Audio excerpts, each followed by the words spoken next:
Bienvenidos y bienvenidas a un nuevo episodio de Nadie al Volante, un podcast donde hablaremos de series y salud mental, aunque esta vez nos salimos un poco de nuestra temática principal porque iremos solo a por una película, por aclamación popular, y porque tenemos una ansia viva que nos come por dentro.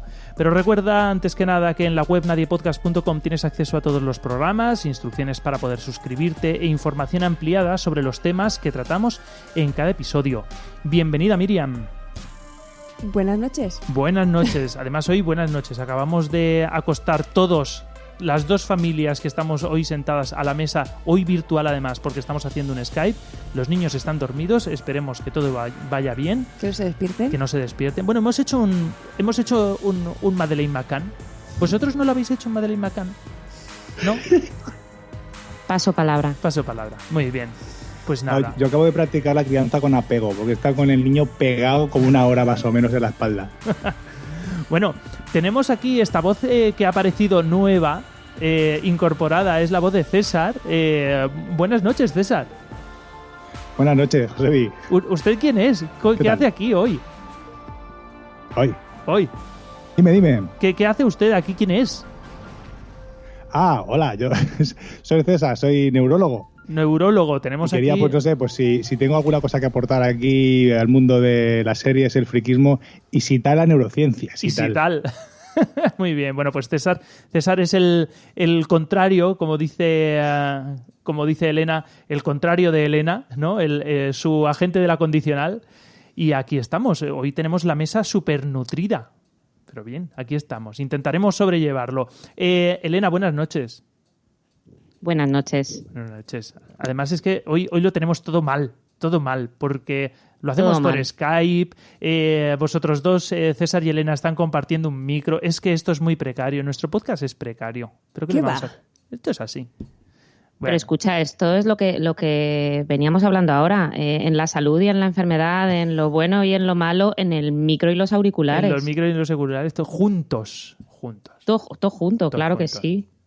Bueno, vamos a ello, que nos vamos por las ramas. Como habrás visto, querido escucha, en el título de este programa y de forma sorpresiva, vamos a hablar de Joker, ¿no? La película que, es que nosotros que tenemos un podcast sobre contenido de entretenimiento y salud mental, deberíamos de haber estado, no hoy, el día del estreno por la noche haciendo ya el programa. Pero bueno, es que esto es lo que tiene ser familia, y es que resulta que pues hay que cuadrar agendas. Ya lo escuchasteis en el anterior programa de crianza, que os animo, tengáis hijos o no, a pasaros por él.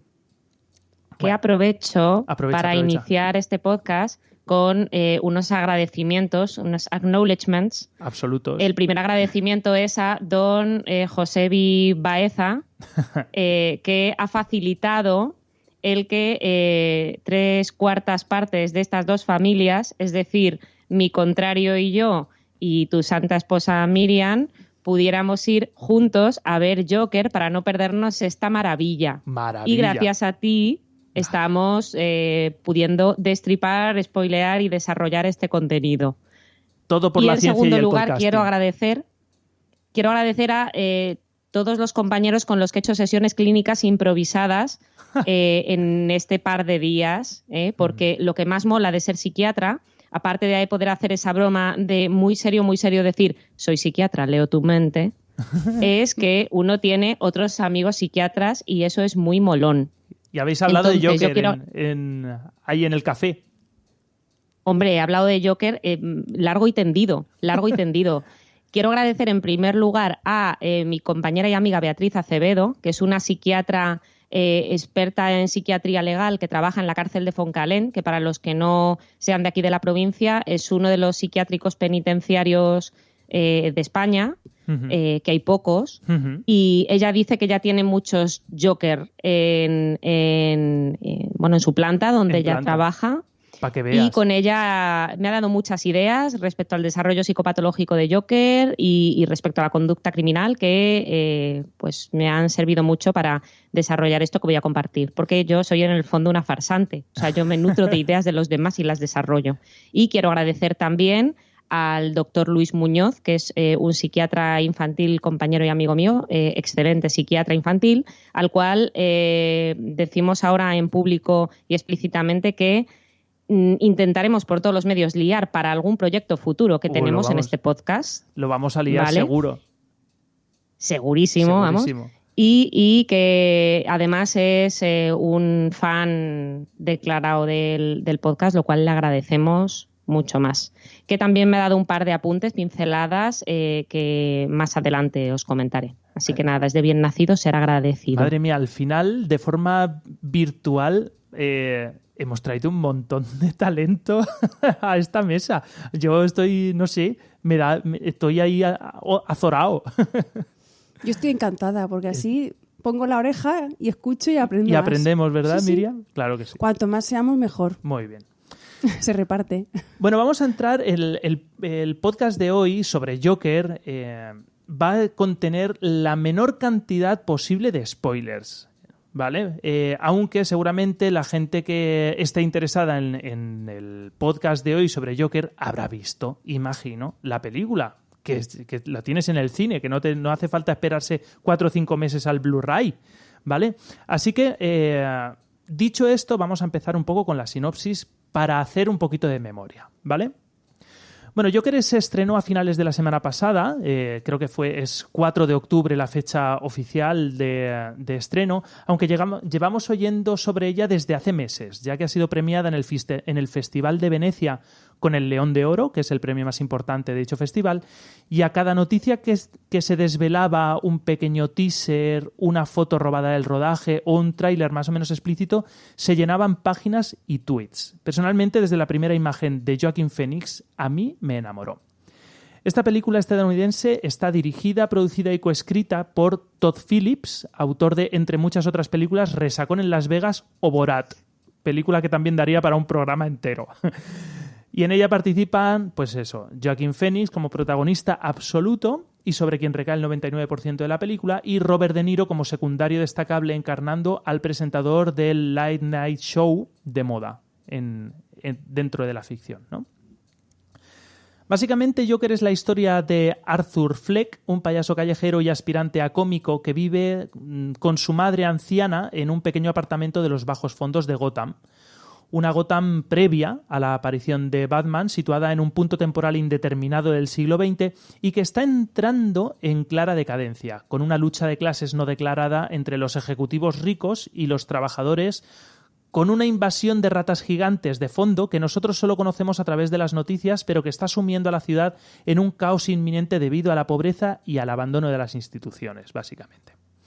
En estas aparecerá Thomas Wayne, el padre de Bruce Wayne, aún muy niño, vendiendo esperanza a cambio de llegar a ser alcalde, pero una esperanza vacía, porque no cuenta con el apoyo popular, solo el de las clases acomodadas y los medios de comunicación. La historia de Joker más o menos es conocida, aunque hemos visto ya varias versiones de su génesis. Conocemos, por ejemplo, al Joker de Tim Burton de la película del 89 interpretado por Jack Nicholson, o al Joker de Alan Moore del cómic La broma asesina, que por cierto creo que hay una película de animación, ¿vale? También conocemos, yo no la he visto la película de animación, no sé si es muy buena o regular o mala, no lo sé, pero que existe, existe. También conocemos al Joker de Nolan, interpretado por el malogrado Heath Ledger, aunque creo recordar que en la película de Nolan no se explica la génesis. Y tenemos también al Joker de Jared Leto, bueno, ahí está, hay que nombrarlo, del Escuadrón Suicida, o al Joker de la serie clásica de los años 60 del siglo pasado, que a nosotros nos llegó con el doblaje latino denominado Guasón. Que, por cierto, si veis fotos del Joker de los años 60, le veréis algo raruno sobre el labio superior, y es que resulta que el actor que encarna al Guasón es un actor, creo que era un actor muy famoso en México, que rodaba creo que paralelamente una serie en la que él salía con bigote, o él como actor tenía un bigote así como muy característico y se negó a cortárselo para la serie, y entonces el bigote va pintado. Es muy curioso. Bueno, sabéis que Joaquin Phoenix, si os fijáis en fotos en las que no esté maquillado ni caracterizado, tiene una malformación que se llama labio leporino, que es una malformación congénita, que consiste en que pues el paladar, el labio, la línea media de la boca no se cierra bien. Entonces él también tiene una boca rara, si os fijáis, tiene una cicatriz tremenda ahí y tiene una boca un poquito asimétrica. Sí. O sea que, oye, debe ser que es que va con el papel. Va un poco con el papel, ¿no? Además, esa ese labio leporino le otorga incluso más aún una cara inquietante para este papel de forma tremenda. Algún presidente de gobierno hemos tenido también, ¿no? Con el mismo problema. Sí. No, pero lo hicieron muy bien porque estaban trabajando en ello y... Escucha, un presidente del gobierno con las características de ambos personajes de Joker. Sí, ¿no? El bigote dejo. raruno. Igual correlaciona el labio viperino bien, con ¿no? eso, ¿no? Políticamente, veo que... A nosotros nos va la marcha. A nosotros nos va la marcha más con tonto un lápiz. Vale, lo veo. Bueno. Al final la historia canónica de Joker es la de un supervillano sin superpoderes, más allá de su casi infinita resistencia al maltrato físico y una mente perturbada que no conoce límites en su maldad. Yo que los últimos años he seguido un poquito la historia de Batman y el Joker, por ejemplo, uno de los mejores Jokers que yo he leído es el de Muerte en la Familia, que es absolutamente descarnada porque aparece un Joker que se arranca la cara directamente y luego la recupera y se la pone con ganchos en la cara para que no se le caiga como si fuera una funda. Es terrorífico el Joker que aparece en Muerte en la Familia. Pero ese es el personaje que nos trae Joker, ¿vale? No ahondaremos más sobre la sinopsis porque bajo mi punto de vista Joker es sobre todo una película que trata sobre la bajada a los infiernos de una persona que presenta una serie de particularidades y circunstancias y que el destino y realidad tocará las teclas precisas para despertar a la bestia desalmada que lleva en su interior. Y así y todo, Joker podría ser la historia de Gotham misma y de sus ciudadanos, además de la de este payaso caído en desgracia. ¿Cómo lo veis? La película, ¿qué os ha parecido la película antes de entrar en la parte de análisis psicopatológico o ver si hay alguien en el volante y tal? Primero de todo, ¿os ha gustado la película? No sé, Miriam. A mí sí que me ha gustado, me ha impactado la película bastante. Eso lo dicen mucho, es una película muy impactante. Incluso más allá si me gusta o no me gusta, yo creo que sales del cine sin saber muy bien si te ha gustado, pero sales diferente. ¿No? Como decíamos, Elena, hay que digerirla, ¿no? Sí, ¿no? Bajábamos por las escaleras del cine en plan de, bueno, vamos a ver esto, cómo lo vamos masticando. ¿Qué acabo de ver? Sí, a mí la película me parece brillante. No sé, me gusta mucho el personaje de Joker. A ver qué teorías van saliendo, ¿no? en el podcast. A mí me gustaría escuchar primero lo que tiene que decir Elena, lo que tiene que decir César y luego ya doy mi impresión sobre la película. Que hablen ellos. A ver, Elena, ¿qué te parece? Bueno, a mí me parece que es una película que da para un análisis, desde luego, exhaustivo y teorías hay muchas, ¿vale? Como todas las películas, desde el punto de vista, digamos, de rigor psicopatológico, pues, hombre, se toma sus licencias. Es cierto que hay determinados síntomas de determinados trastornos que no es fácil reflejar en imagen, ¿no? Entonces, por ejemplo, todo el tema de trastornos psicóticos, ¿vale? Que hablaremos de ello, que aquí se refleja... se sugiere, ¿no? que puede ser uno de los problemas, es muy difícil de reflejar de manera fiel. Yo la única película sobre esquizofrenia que a mí me ha gustado cómo está reflejado es una película de David Cronenberg que se llama Spider, que es una película absolutamente angustiosa y desorganizada. Es una película muy complicada de seguir. ¿Por qué? Pues porque intenta transmitir un poco... cómo es el curso del pensamiento, digamos, de una persona que está en una crisis de esquizofrenia, es decir, que está descompensada una esquizofrenia. Pero claro, es muy complicado intentar traducir a imagen lo que es el curso o la forma de un pensamiento. Entonces, normalmente se hace regular, ¿vale? Aquí, por ejemplo... Yo creo que lo que es el proceso de la transformación, que ahora hablaremos de ello, ¿no? La transformación psicológica o de la personalidad, ¿no? del Joker está muy, muy bien reflejada. Pero hay determinadas cosas que, bueno, que se toman esas licencias, ¿no? Digamos, cinematográficas para que un público general pueda comprender lo que está pasando, ¿no? Pueda entender la película. ¿Y a nivel artístico? Ya no científico, sino a nivel artístico. Brutal. O sea, a mí la interpretación de Joaquín Phoenix Es un personaje muy perturbador y, de hecho, recordemos al mejor Joker hasta ahora, para mí, que había sido Heath Ledger. Heath Ledger era una persona con problemas psiquiátricos, con problemas antecedentes de trastornos depresivos y era un ex consumidor de heroína. Eso se supo pues después de fallecer, ¿no? Okay. Él hacía muchísimos años que no había consumido ningún tóxico. Él había iniciado una carrera exitosa porque era un actor como la copa de un pino, esto es así.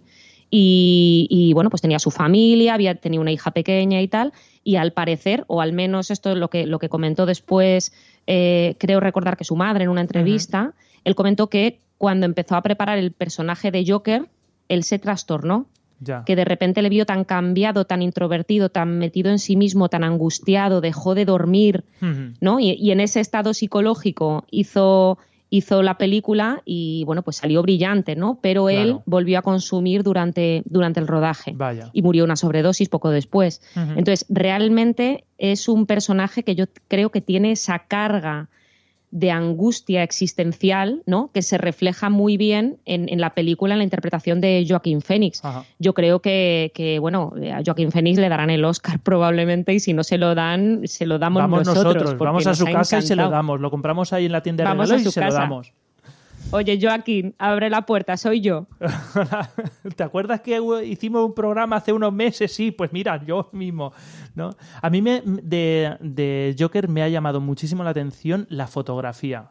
La fotografía de esta película me parece un ejercicio artístico como he visto poquitos, ¿no? Esa primera imagen, por ejemplo, sin entrar a hacer destripes, ¿vale? Pero esa primera imagen de Arthur vestido de payaso, tirado en el suelo, con ese travelling hacia atrás, desenfocado y las letras en amarillo, a mí me parece... Hay una cuenta en Twitter que se llama One Perfect Shot que coge fotogramas de películas icónicas, y esta película es una colección de tomas perfectas. Es una pasada todo el trabajo artístico que hay detrás en cuestión de fotografía. A mí me parece increíble. ¿Y la música? Fíjate, de la música recuerdo que la música me va llevando a sitios, y la música a nivel narrativo, de repente la escena parece que tal, pero empiezan con otros acordes y entonces tú sabes, vale, dentro de la cabeza de Arthur están pasando cosas. Se repite. Porque es creo que es un violonchelo bajo, cuando empieza a sonar, sabes que está pasando algo por dentro. Y la música en ese sentido, no recuerdo ningún tema, pero recuerdo cómo me llevaba la música a según qué sitios, simplemente con notas sostenidas, así como sutiles, y luego ya que se venían como muy arriba. En puntos de decadencia se repiten los acordes. Yo no entiendo mucho de música, pero a mí sí que me llamó la atención que... Seguro el Jaime Altozano nos hará un análisis fácil, que es buenísimo haciendo análisis de bandas sonoras, ya verás. Señor César, ¿qué le ha parecido la película? A nivel artístico, ¿no? O ya directamente... No, vamos a acabar con la película y luego ya entramos en el personaje. Yo no me he apoyado tanto aquí como la compañera Elena, que oye, que lo ha soltado y lo tiene empollado reciente. Bueno, a mí me ha gustado mucho la película. La verdad es que me parece una película potente, como dices tú, visualmente, y que realmente te hace meterte bien dentro del personaje, ¿no? O sea, que tiene muchas escenas como en primera persona, ¿no? Tiene mucho primer plano. O sea, estás muy metido en el personaje y, claro, vas sintiéndote cómodo, empatizas mucho con él. Y según va avanzando la película, empiezas a sentirte un poquito como con una camisa pequeña que pica, que escuece, y al final pues te tienes que salir un poco, ¿no? Pero estás un poco dentro cuando llega al final de la película y estás incómodo. A mí me parece en algún momento angustiosa. O sea, que estoy con el Joker, pero estoy contra el Joker. Sí. Entonces te hace sentir incómodo. Yo creo que es una de las grandezas, ¿no? Y el final es muy, muy potente. Así que visualmente, como dices, y lo que te hace sentir, yo creo, también. No solamente lo que te llega por la vista, sino cómo estás tú por dentro después de ver la película. Eso que ha dicho César, yo creo que es muy interesante, porque creo que la película tiene dos partes muy claramente definidas que además correlacionan con, digamos, el proceso psicopatológico del Joker, ¿no? Que ahora lo diremos. Sí. Y yo creo que juegan con eso, es decir, que pretenden que sintamos pues una cierta lástima, una cierta compasión, una empatía por el personaje de Arthur Fleck, ¿no? Para después ponernos delante, mira con lo que te has sentido, ¿no? Sí. Compadecido. O sea, fíjate de quién te has compadecido, Exacto. de qué clase de persona, ¿no? Y eso yo creo que lo logran precisamente lo que decía Miriam al inicio, ¿no? Es que sales de la película diciendo, a ver, espérate que esto es como si me hubiera comido un cordero que está muy rico, pero dame un par de días. Sales de frutas. Un poquito a la sensación, no sé si puedo hacer spoilers un poquito someros de otras cosas, ¿no? De otras series. Un poco como me hace sentir Breaking Bad. Ok, no sé si Breaking Bad yo creo que ya si tiene solera, se puede hablar. Al principio el pobre profesor que tal, y bueno, luego lo que pasa después, más extendido en el tiempo, porque es una serie, pero quizá he sentido algo parecido a eso. Ok. Muy bien, pues esto es Joker, la película, ¿vale? Vamos a entrar, si queréis, a ver si hay alguien al volante y ver qué es lo que le pasa al Joker, si es un psicótico, si es un trastorno de la personalidad, si no existe y se lo han inventado todo, si es autista, no lo sé. Ahí hay como muchas líneas de investigación. Vamos a intentar ir averiguando qué hay detrás del personaje de Joker. Elena, ¿qué me dices? A ver, yo voy a hacer como nuestros admiradísimos podcasts de referencia que es Fuera de Series y yo en esto voy a contradecir al señor conductor del programa. Yo me he preparado una parte con mucho spoiler, ¿vale? Vale, es decir, bueno, pues yo para explicar lo que es el desarrollo del Joker, hay determinadas cosas que pues voy a destripar. Hombre, entonces, claro, vamos es que a hacer... sería muy difícil entrar a ello, ¿vale? Entonces, nada, avisamos a los escuchas que hasta aquí hemos intentado comedirnos, ¿no? ¿Cómo se dice? Sí, ¿no? Comedir. Pero a partir de ahora, pues para analizar la figura del Joker vamos a tener que hablar del argumento y de los rincones oscuros del argumento. Así que es posible que a partir de aquí, si no has visto la película y tienes pensado verla, pues le des a la pausa, lo dejes este podcast en el refri, ¿vale? Y vuelvas a él cuando hayas visto la película. Dicho lo cual, vamos a ello. Bueno, a ver... El Joker vamos se a muere. tratar una serie de... Ah, no, el Joker no se muere. No se muere. Aquí estaría bien que tuviéramos la sintonía del violonchelo bajo que yo no me acuerdo de nada de la... fíjate cómo me impresionó a mí lo visual, ¿no? De la fotografía, que no me acuerdo absolutamente nada de la música. Pero estaría bien tener la música para hacer lo que hacen en Fuera de Series. De hasta aquí la parte sin spoiler, os ponemos la sintonía y ahora ya empezamos. Luego la ¿no? buscas y la pones. Ahora se busca. Hacemos la buscamos, Elena, hacemos una nuestra. Tus deseos son órdenes. Maravilloso. Este podcast maravilloso. crece. Aparte que crece es con que la mola experiencia. mucho. A mí la música me impactó más incluso que la fotografía. O sea, Sí. que hay que ponerla. Usted es auditiva y yo soy visual. ¿Sabes que está desmontado? Da igual. Vamos a ello.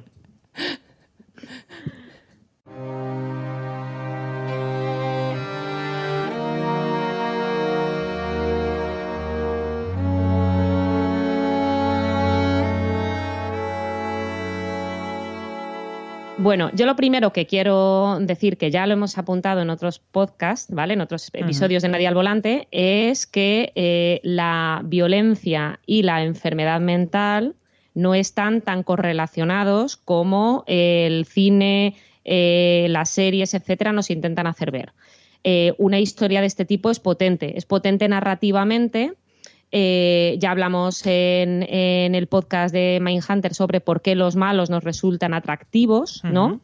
Entonces, las historias de malos pues siempre enganchan y de alguna manera la potencia narrativa del malo muchas veces es hacernos ver, ¿no? Ese viaje, digamos, emocional que decía César ahora, hacernos ver que realmente la maldad está en cualquiera de nosotros, ¿no? Y entonces muchas veces eso lo vehiculan a través de la enfermedad mental. La realidad es...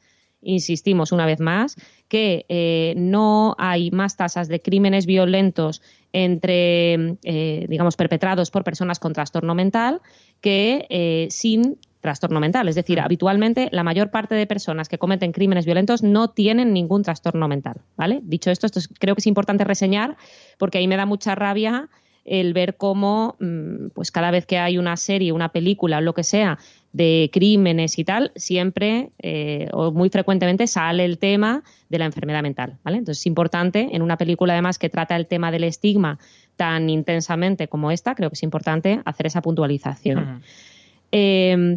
Dicho lo cual, yo lo que planteo, yo parto de una hipótesis, ¿no? Bueno, pues os la voy. Una hipótesis en el caso concreto de Arthur Fleck o Joker, ¿vale? Y es que Arthur Fleck tenía una predisposición genética, ¿vale? Porque yo creo que efectivamente no es adoptado, sino que es realmente hijo de Penny Fleck y de Thomas Wayne. Eso creo que explica mucho de lo psicopatológico, pero creo que explica mucho también de la interacción o la relación entre Batman y Joker, posteriormente cuando ya son adultos y cada uno pues con su alter ego desarrollado, ¿no? Entonces, aquí hay una predisposición genética de una madre con trastorno mental, a lo cual se unen una serie de acontecimientos traumáticos en su infancia que influyen en el neurodesarrollo, es decir, cuando él era niño fue desarrollando una personalidad que ya era patológica, es decir, al principio de la película no vemos ya una persona sana mentalmente, digamos, ¿no? Con una personalidad totalmente adaptativa, sino que vemos una persona ya afectada en algo, ¿no? Sí. Y, bueno, pues cuando llega la edad adulta con esa personalidad ya de algún modo diferente o disfuncional, hay una serie de acontecimientos estresantes que actúan sobre esta personalidad y que activan de algún modo esta predisposición genética, entonces se desencadena un trastorno mental, ¿vale? Además, creo que recordar que la madre, no recuerdo ahora cómo se llama, Priscila. Se llama Penny, creo, ¿no? Penny. Creo que la pintan como una drogadicta, ¿no? Que posiblemente, bueno, si se confirmara la teoría de que es hija, es hijo de Thomas Wayne, muy posiblemente nacería con algún tipo de síndrome metabólico o de ¿cómo se llama esto? De cuando los niños nacen con el mono. ¿Sabéis lo que me refiero? Síndrome de abstinencia. Es un síndrome de abstinencia fetal y cosas así, ¿no? O sea que ahí si es hijo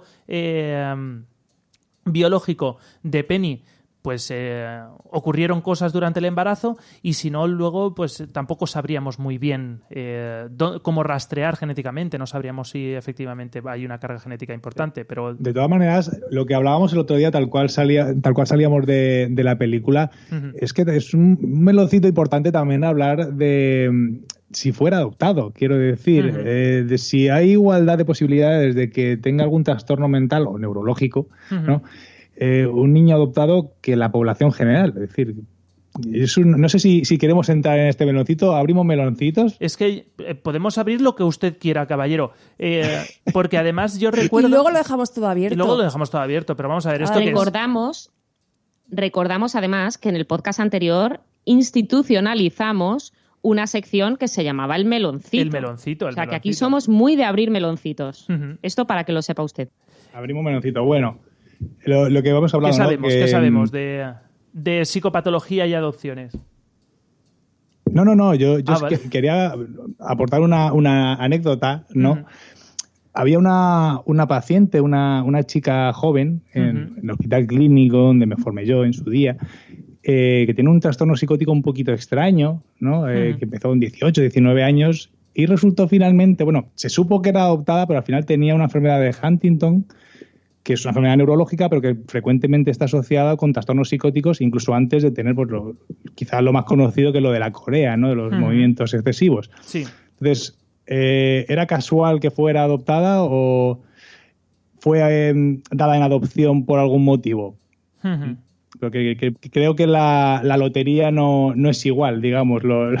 Tiene más número los niños adoptados para tener patología neurológica o psiquiátrica. Sí, habría que ver a lo mejor estadísticas, pero yo recuerdo que era como una especie de comidilla que al menos hace años se llevaba, ¿no? Que decía, cuidado con los niños adoptados porque pueden tener una carga que desconocemos y tal. Yo ese comentario lo recuerdo, pero de nuevo habría que ver bien la estadística, a ver si es simplemente pues eso de no, es que con luna llena hay más partos, cuando luego la estadística nos dice que no.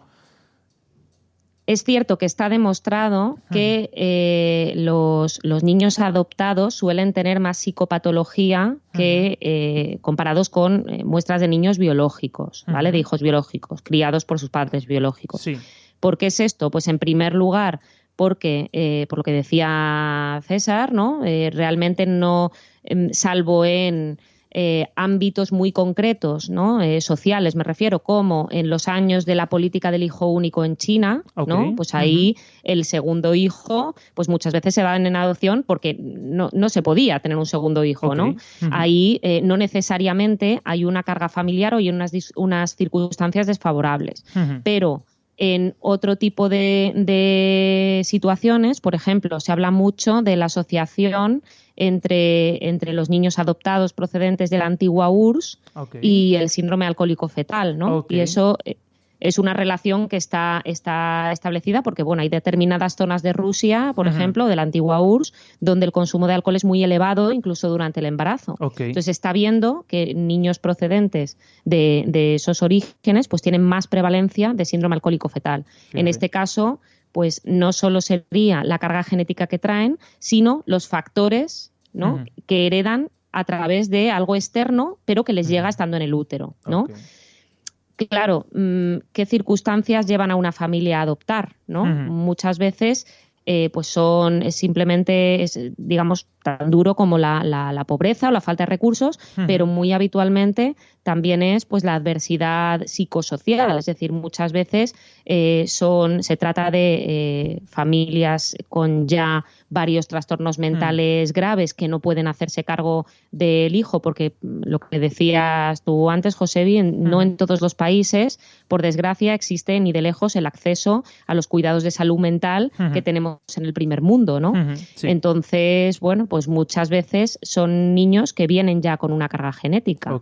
En el caso concreto hipotético, digamos, de Arthur Fleck, en caso de que fuera adoptado, también imaginemos el impacto de un niño adoptado con ya pues la carga genética que tenga, más las carencias afectivas tempranas que suelen tener los niños adoptados, es decir, un niño en una casa de acogida o en un orfanato en no esa puede primerísima tener infancia, claro, que es tan importante para la configuración sana de la personalidad y los factores que nos protegen de otras enfermedades. Los primeros 1000 días que dicen, pero dentro de esos primeros 1000 días el periodo neonatal es esencial para el desarrollo del apego, que luego tiene mucho que ver pues con la empatía, tiene mucho que ver con el procesamiento afectivo. Entonces, muchos niños que a lo mejor no tienen una carga genética bueno, pues desfavorable en principio, por ese periodo temprano de carencias afectivas, pues pueden tener un neurodesarrollo anómalo. ¿Vale? Entonces, en el caso decía, de Arthur Fleck, pues imaginemos un niño que llega de una situación de privación afectiva y es adoptado por una mujer presumiblemente con un trastorno mental que además le somete a negligencia, abuso y incluso a tortura, ¿no? Dicho lo cual, yo me reitero en mi hipótesis de que realmente es hijo de Thomas Wayne, que la madre trabajaba en casa de Thomas Wayne, que cuando se quedó embarazada se la quitaron de en medio, al niño dijeron vamos a hacer aquí, le hacemos hasta firmar unos papeles, la metemos en el psiquiátrico de Arkham y chimpún, aquí haya paz y después gloria. Y eso tiene mucho sentido narrativo. Y estamos hablando de Thomas Wayne, que es el hombre más rico de la ciudad, con todo lo que eso conlleva de poder y de cómo está metido en las instituciones. Cuidado. Exacto. Pues ahí está. Bueno, seguimos adelante y hablamos un poquito de la personalidad, porque hemos hablado de ese punto de vulnerabilidad que en un momento dado, pues con todos estos estresores durante la infancia y luego durante lo que vemos en la película, que son no 2 ni 4, sino como 150, pues si algo había, lo va a hacer despertar y llevarlo hasta el límite. ¿Qué le pasa antes de que despierte? Como si dijéramos la bestia. Bueno, iniciamos un poco en el punto en el que inicia la película, ¿no? Ahí ya vemos a una persona solitaria, aislada, en cierto modo excéntrica, ¿no? También, que parece que no comprende muy bien o no se maneja muy bien con las señales sociales, ¿vale? Además, con una carga depresiva importante, ¿no? A mí el principio de la película me pareció una depresión mayor, o sea, tiene una carga afectiva muy importante, ¿no? No he sido feliz nunca. Cuando le dice a la trabajadora social, le pregunta, ¿tiene malos pensamientos? Tal, dice, no, es que no lo entiende, yo solo tengo malos pensamientos, no es que los tenga a veces, ¿no? Entonces eso son un poco como síntomas depresivos, ¿no? En cierto modo, pero vemos una persona que podemos inferir, digamos, que no solo en ese momento, sino también anteriormente su desarrollo vital no ha sido muy adaptado, ¿no? Él menciona en algún momento que no le gustaba el colegio, que no tiene amigos, una persona pues inadaptada, que solo está en casa con su madre, con un trabajo esporádico de payaso que no acaba de despegar, ¿no? Una carrera de cómico que él tenía proyectada, porque realmente, bueno, pues para un cómico es importante el moverse bien socialmente, ¿no? El captar las emociones del otro y tal, y de alguna manera moverse bien socialmente, y él es en cierto modo torpe, ¿no? Es decir, vemos ya una persona que no ha alcanzado el desarrollo que a lo mejor le hubiera correspondido pues por capacidad intelectual, por ejemplo, o bueno, pues los hitos, digamos, esperables a la edad adulta, ¿no? Entonces, yo lo que veo aquí son rasgos como de varias, bueno, una personalidad desajustada. Antes, hay una cosa que antes de meternos en personalidad, porque lo primero que llama la atención, y lo hemos visto en los trailers, lo hemos visto seguramente también en entrevistas, en artículos, y es lo que más llama la atención, sobre todo al principio, ¿vale? Es la risa de Joker, por quitárnoslo de encima, ¿vale? ¿Qué es lo que pasa con esa risa? ¿Qué es ese cartelito que dice, oye, yo me estoy riendo, pero no, mi risa no corresponde a la emoción que estoy sintiendo, es que tengo un problema? Ese monólogo que tiene de, no sé si 2 minutos riéndose con la terapeuta o con la asistente social, ¿qué está pasando con esa risa? Porque no es una risa típica, no es una risa, llamámosla genuina. ¿Qué ocurre? ¿Alguien? A ver, yo, si queréis, doy mi opinión. Venga, opinión. A ver, yo creo que él no entiende, como dice Elena... Uy, no me oigo mucho. No, yo sí que te oigo. ¿Sí? ¿Me oís? Sí, vale. sí. Bueno, da igual, yo hablo. Que él no entiende los códigos sociales, no entiende las bromas, es muy literal, ¿no? No sé vosotros qué pensáis. Entonces, yo creo que él no se adecua, sabe que no entiende esos códigos sociales, y digamos que va arrítmico. O sea, él intenta subirse a la... Sí, al carro de emocional social, de alguna manera. Pero va a destiempo. Entonces, pero yo creo que es porque no entiende... Sí, es como que se ríe cuando todo el mundo está triste, o cuando él mismo se pone muy triste de repente, o se preocupa, de repente le sale como si fuera un tic, no sé, yo hipotetizaba, pero aquí tenemos a un señor con ganas de hablar. ¿Qué pasa? No, bueno, sí. No, vale. Solo estaba pensando que hay una parte muy ilustrativa de la película en que el tío está anotando cuándo se ríe la gente, con qué tipo de chistes. Dice, los chistes verdes siempre hacen gracia.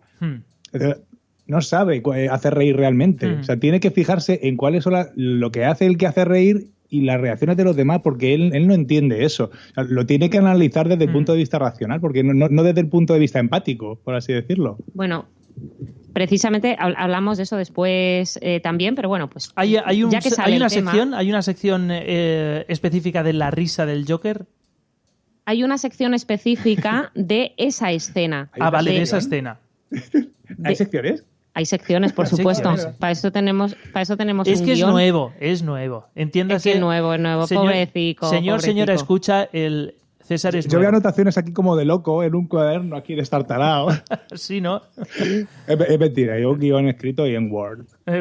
Y guión, lo saben, sí, escucha, nuestros volanteros lo saben porque don José Vicente lo cuelga en la web y pueden ver todo el material adicional. Gran parte del material adicional que hemos usado y nuestros guiones y estas cosas.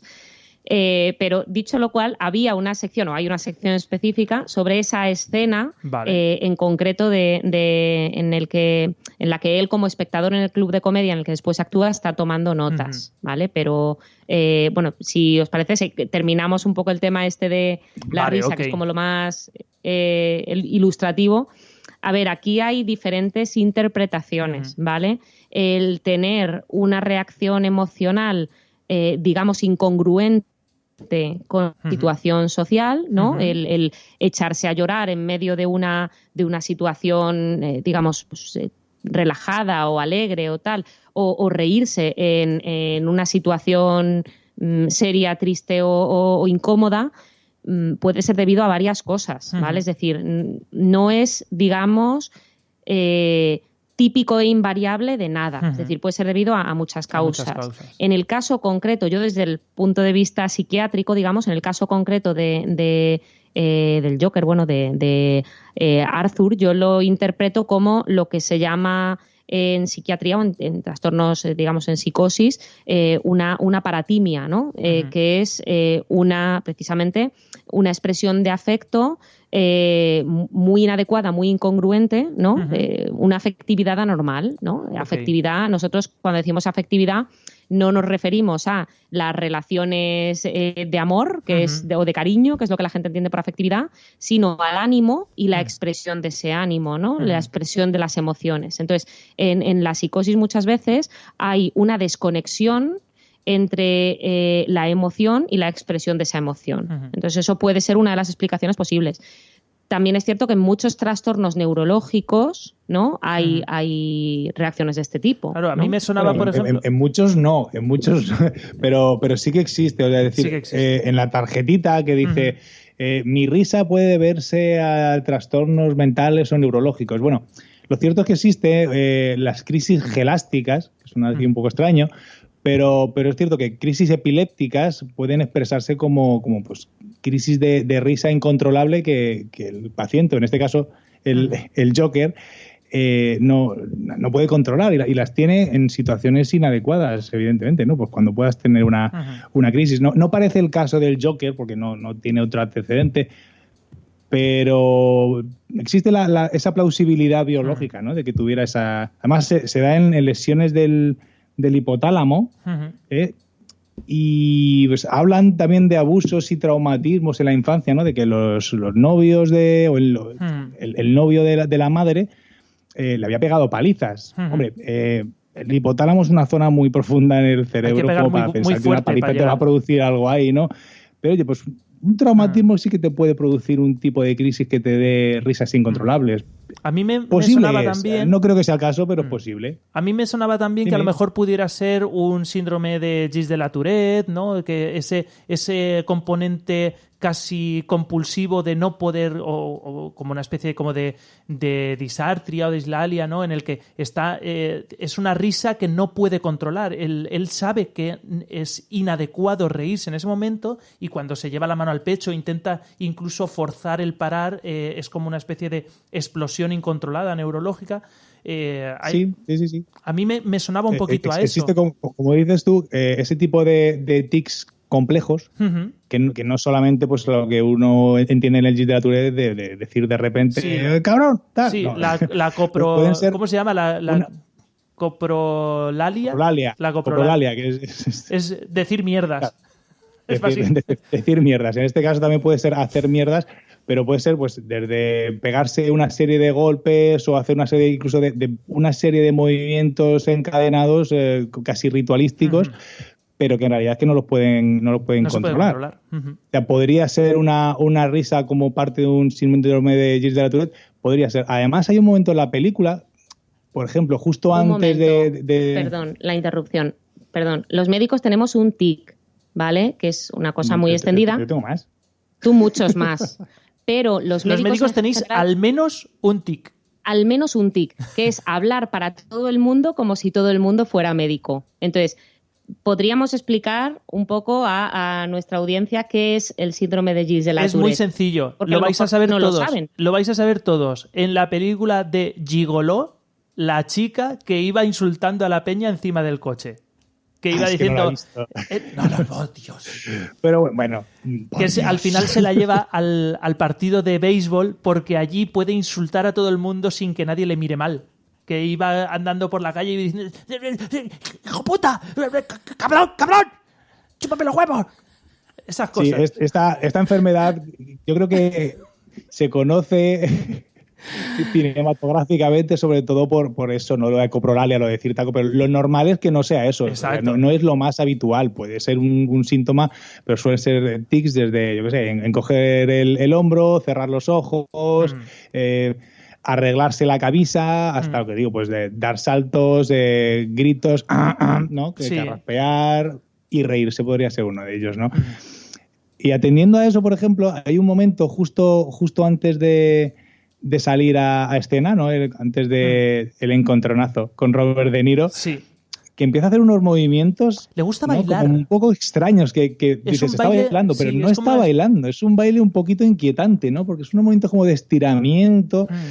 Pues podría ser, porque además él es un payaso, ¿no? Y es como hipergestual, está continuamente haciendo gestos como de una forma un poco histriónica. Bueno, podría incluirse quizá en un trastorno de este tipo. Bueno, y ya al principio de la película hay una escena también, muy al principio, justo después de que le dan la paliza a los chicos que le roban el cartel y demás, hay una escena en la que está haciendo, que sale, desnudo de cintura para arriba, ¿no? Se está como vistiendo y hace unos movimientos con el hombro como muy forzados, muy extraños, en una postura, ¿no? Muy rara. A eso me refería. Que no solo es al final en esos bailes que tiene, que pues pueden interpretarse también en los trastornos psicóticos. También hay trastornos del movimiento, ¿vale? También puede haber movimientos anormales, puede haber, lo que la gente entiende popularmente como catatonía, que no es... Catatonía es otro concepto, pero es esta flexibilidad cérea, ¿no? Que dicen de la catalepsia, ¿no? Subir un brazo y se le queda ahí el brazo como sale en la película subido, Despertares, ¿no? Que sale en la película Despertares, por ejemplo. Pues eso se puede dar en trastornos, lo vemos muy poco habitualmente, por suerte en nuestro medio, porque ahora tratamos muy pronto los trastornos psicóticos y entonces mejora el pronóstico. Entonces no vemos estos...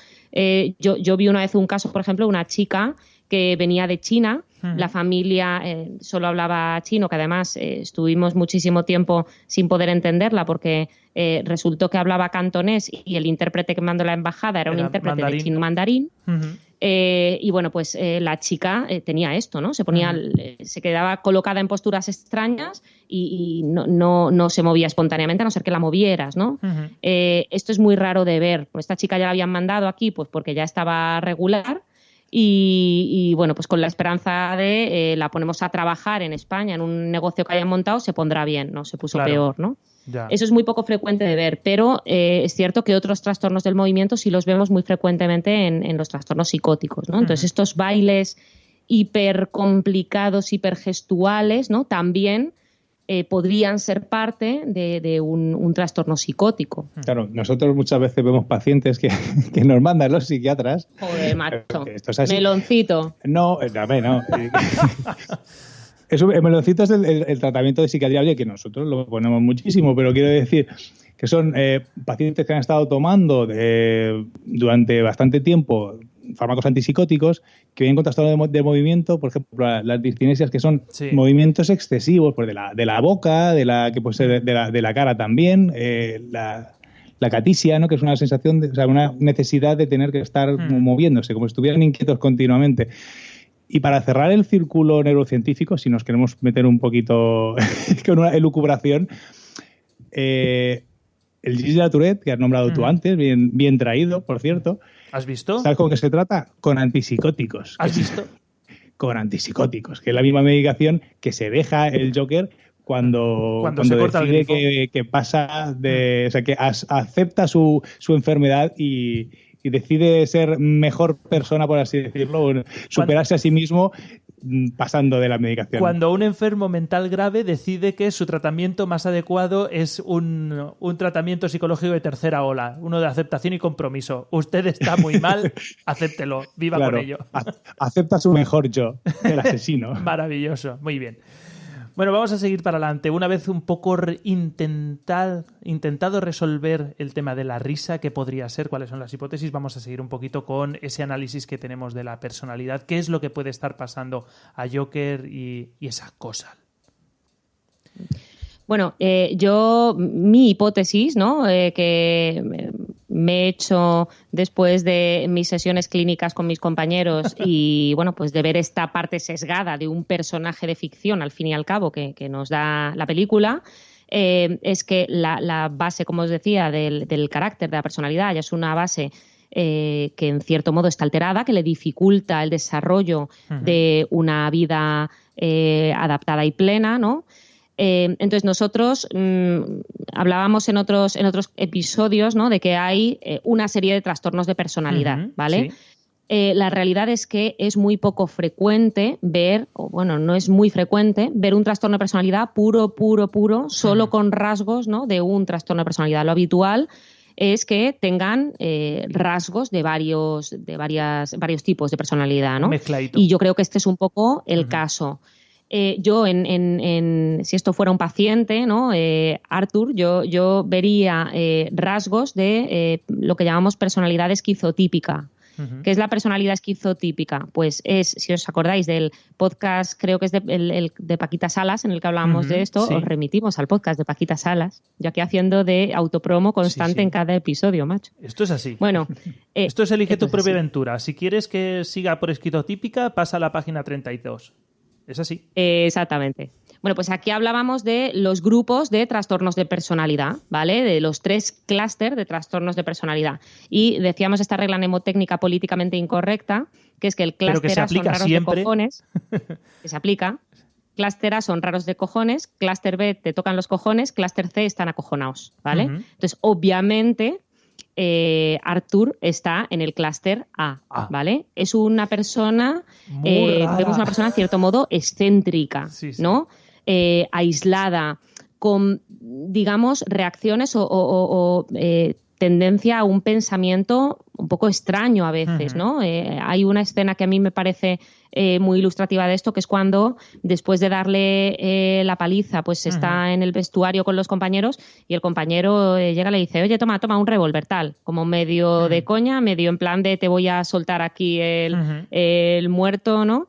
Y este se queda un poco descuadrado y la coge, ¿no? Y dice, vale, sí, tal, ¿no? Como si tuviera, digamos, un curso de pensamiento un poco paralelo, ¿no? Un poco diferente al que pues se elegiría si quisiera tener una vida en la que no se metiera en líos, ¿no? Se diera cuenta. Este tipo de personalidad, la personalidad esquizotípica, es en cierto modo una forma de ser, ¿vale? No es una enfermedad como tal, pero es una forma de ser que nos pone en mayor riesgo de tener trastornos psicóticos, ¿vale? De hecho, en algunos momentos de la historia se ha considerado una entidad limítrofe con la esquizofrenia, ¿vale? Obviamente, según cómo somos cada uno y qué rasgos de personalidad tenemos cada uno, respondemos al estrés de una manera o respondemos al estrés de otra. Una persona con unos rasgos de personalidad obsesivos, pues cuando está más nervioso, ordena más, limpia más, ¿no? Para compensar esa ansiedad. Entonces, pues las personas con trastornos de personalidad de este tipo, de clúster A, pues a lo que tienden es a los síntomas psicóticos. Pero esto es un patrón general y mantenido de funcionamiento que empieza al principio de la edad adulta y que se mantiene durante toda la edad adulta en diferentes contextos, ¿vale? Es decir, no es solo yo soy tímido en el trabajo, pero luego con mis amigos en casa, tal. No. Si uno tiene un trastorno de personalidad, es algo que le afecta en todos los aspectos de su vida. Entonces, el trastorno esquizotípico se caracteriza pues eso, por un comportamiento o apariencia rara, excéntrica, peculiar. En cierto modo, esto se ve desde el inicio de la película, aunque cuando se hace más patente es cuando hay esta transformación de Arthur en Joker, pero ya desde el principio, de hecho, hay un momento que el jefe le dice, es que yo te tengo aprecio a pesar de que es que todo el mundo dice que eres raro, ¿no? Pues ¿por qué? Pues porque realmente lo es, ¿no? Es un tipo que no es como la mayoría, ¿no? Además tiende estos sujetos tienden a las ideas de referencia, que eso hablaremos más tarde de ello. ¿Qué son las ideas de referencia? Es la sensación de que de algún modo todo tiene que ver con ellos, ¿no? Es como que ven señales donde no las hay, o si hay una A, por ejemplo, yo es que veo una A en un cartel luminoso que no está iluminada, entonces eso es la A de Arthur. ¿Vale? Es un mensaje para mí. Eso sería una idea de referencia. Estas personas tienden a ese tipo de ideas, ¿vale? Luego, son personas que tienden al pensamiento mágico, a creencias un poco extrañas, a supersticiones. Son muchas veces personas que tienen sensación de fenómenos paranormales, ¿no? Muchos videntes, por ejemplo, los que no son unos estafadores, es decir, hay dos clases de videntes. Los que se los creen y los que no. Opinión personal mía. Los que se lo creen y los que no se lo creen son unos estafadores, pero hay algunos que realmente se lo creen. Y hay algunos que realmente tienen esta sensación, esta percepción de poder ver más allá, pues en tus espíritus pasados, tus tal. Bueno, pues muchos de estos tienen trastornos esquizotípicos, además suelen vestir de una manera extravagante y demás, ¿no? Y además, a nivel social, son personas muy solitarias y muy aisladas, que no tienen relaciones íntimas, me refiero en cuanto a amistades o bueno, pues no solo relaciones sexuales, sino relaciones de amistad verdadera, ¿no? Digamos, sí. Porque además tienden mucho a la desconfianza, entonces tienden a refugiarse mucho en su entorno, en familiares de primer grado, ¿no? Como lo que pasaba con esta persona, con Arthur, con la madre, ¿no? Madre. Su única relación aparentemente genuina era la relación con la madre. Y esto se basa en que tienen una ansiedad social tremenda que además no disminuye con la familiarización. Es decir, la mayor parte de nosotros... Que además descartaría de alguna manera una personalidad psicopática.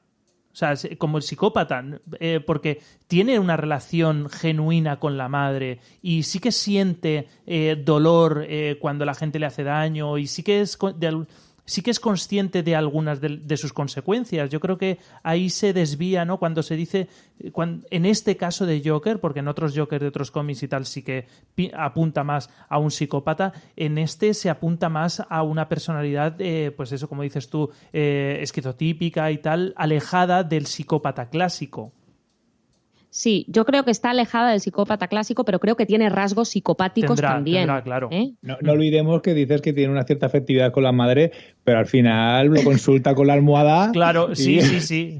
Pero yo creo que ahí es cuando hace el cambio. Es una de las primeras cosas que hace cuando deja de ser Arthur y empieza a ser un poco el Joker, de decir ya, venga, bueno, es que vale, ya está. He ido es el punto, a mi terapia de tercera ola. Conmigo mismo. Yo si me dais me dejáis una opinión poco formada en este caso, habéis comentado poco sobre la autoestima, ¿no? No habéis hablado de la autoestima. Y me spoilees que me estás spoileando, narices. No me he leído tu guión. Pero no digas estas cosas delante de la audiencia, que queda fatal, hombre. No, bueno, esto está bien. Esto es un podcast fresco. Hablamos de cosas alegres. Arthur es un tío con la autoestima machacada desde que nace hasta que crece viviendo con su madre, fracasado como payaso y haciendo reír. Y ese es el punto de partida. Entonces, yo creo que a partir de ahí todo puede mejorar. Psicopática, pero es que yo creo que es un resorte que estaba ahí esperando, machacado, tocando fondo de autoestima, hasta que en un momento dado se da cuenta de que ha matado a 3 tíos, que es un líder y dice, que puede salir rebotado de aquí para arriba.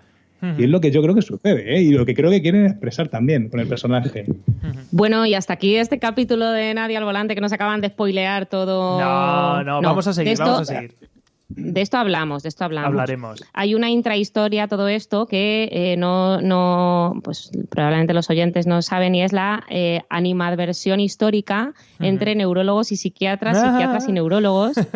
Y fíjate tú lo que ha pasado aquí, que, oye, pues aquí un neurólogo y una psiquiatra se enamoraron y se casaron. Entonces, bueno, pues estas cosas tienen que salir. Y luego se juntaron con un par de psicólogos que somos nosotros, que esta gente más científica a nosotros nos ve como si fuéramos pseudo chamanes.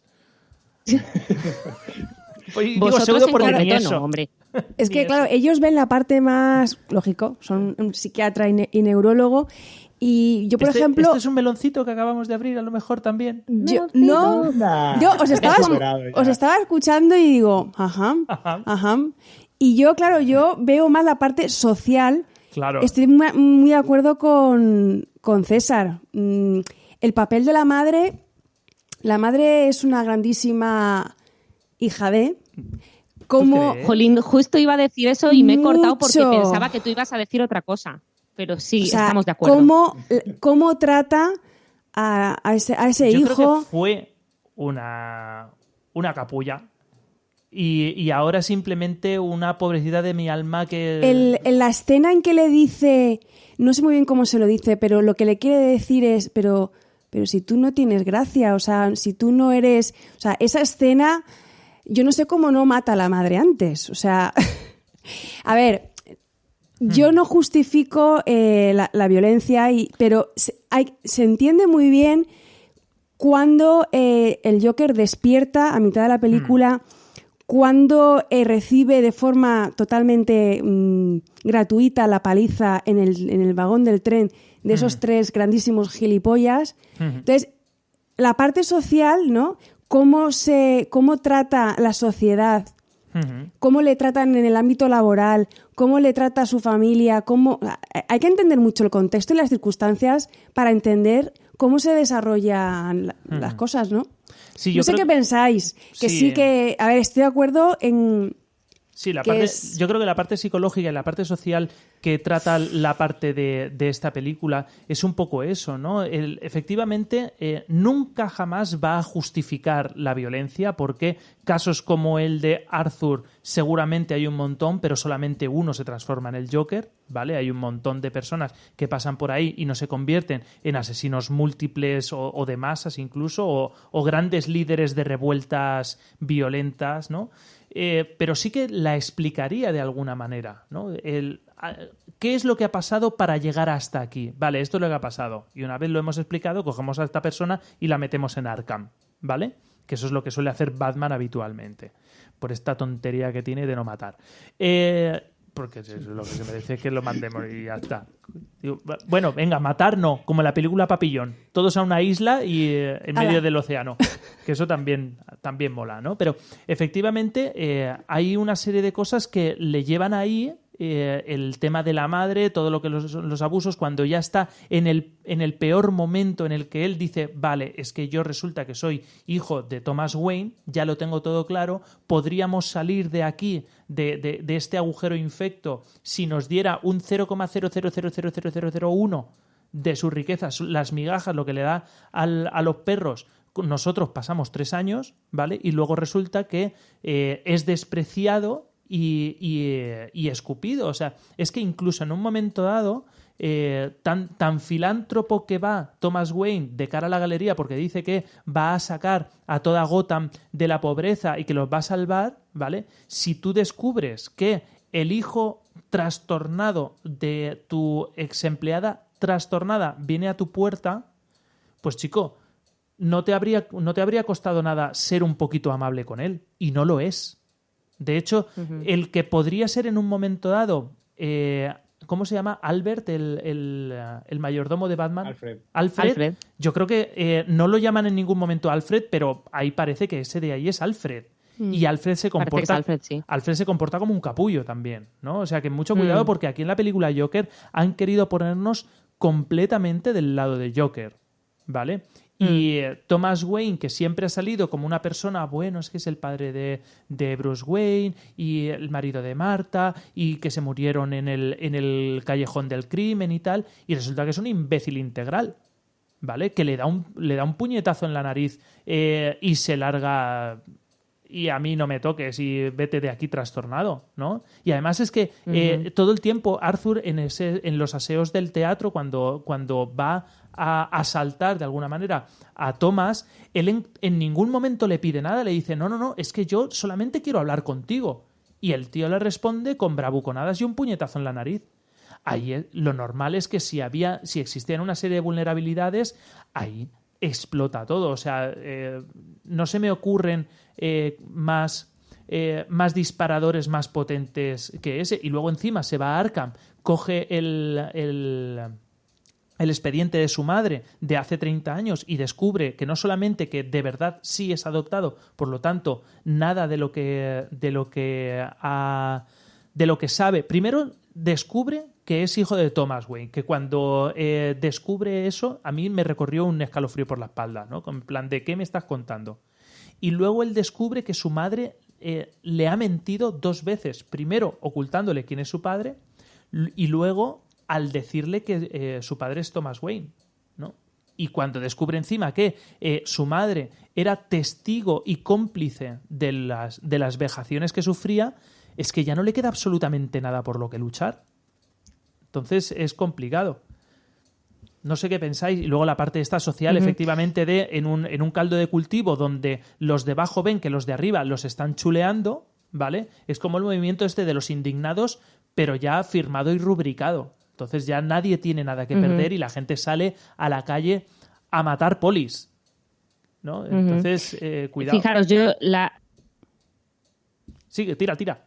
La hipótesis diagnóstica respecto al bueno, pues lo que puede ser el trastorno mental o la eclosión el punto de inflexión en el que Arthur se convierte en Joker, ¿no?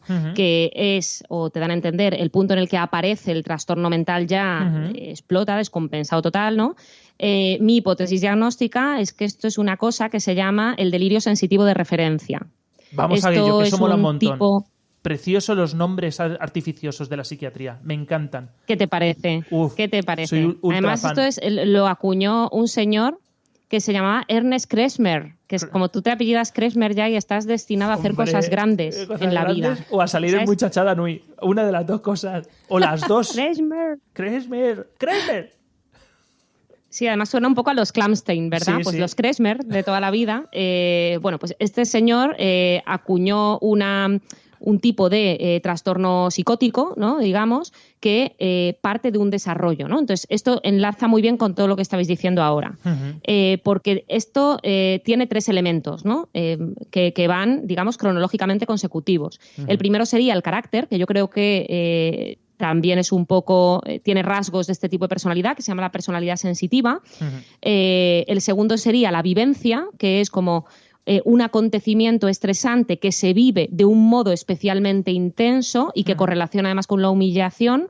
Y el tercer elemento es el medio social en el que, que actúa, digamos, como en la manifestación de la enfermedad, en cómo se manifiesta la enfermedad, ¿no? Entonces, respecto al tema de la personalidad sensitiva, que yo creo que también tiene rasgos de personalidad sensitiva, son personas que suelen ser introvertidos, pacíficos, aparentemente pacíficos, poco expresivos emocionalmente, pesimistas, tristes, solitarios, ¿no?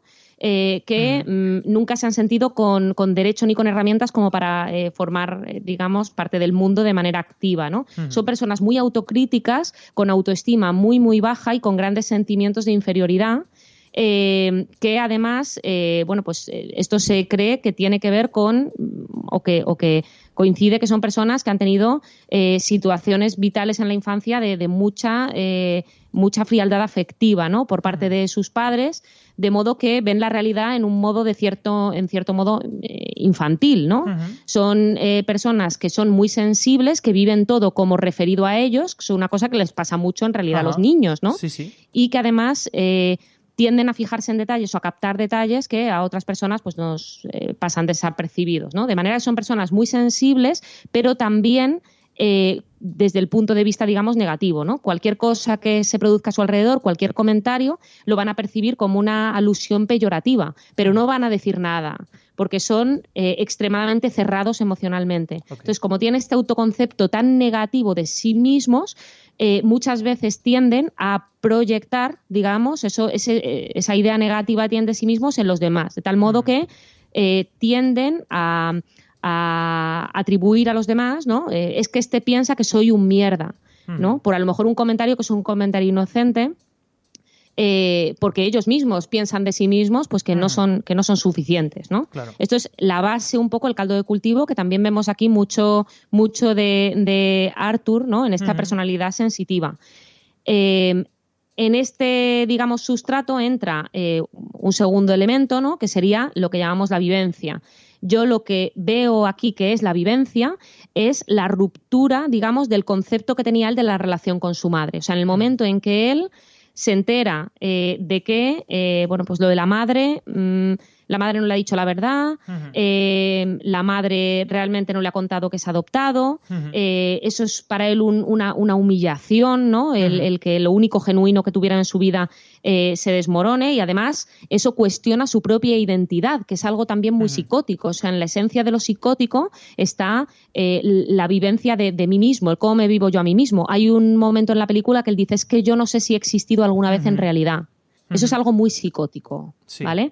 Entonces, este momento, además del tema adopción, de lo que contabas ahora de cuando va a Villa Wayne a preguntar por sus orígenes y tal, y le dicen, no, que Bruce Wayne no es tu padre, que tú eres adoptado. Luego le interpela en el teatro a Thomas Wayne, le vuelve a decir que eres adoptado. No, o sea, esta constante confirmación y desconfirmación, también hay algunos autores que lo sitúan en el centro del delirio también, ¿no? Yo estoy viendo algo muy claro, pero otros no paran de desmentirme, aunque yo lo tengo en la cara. Además, ¿no? con la importancia que tenemos, la importancia que tiene para los humanos, para las personas en general, lo que es que nuestra narración que nos hacemos a nosotros mismos sea coherente. Ahí, por ejemplo, tenemos otra película, la de Luz que agoniza, ¿no? Gaslight, en la que va precisamente de eso, de una mujer a la que la intentan volver loca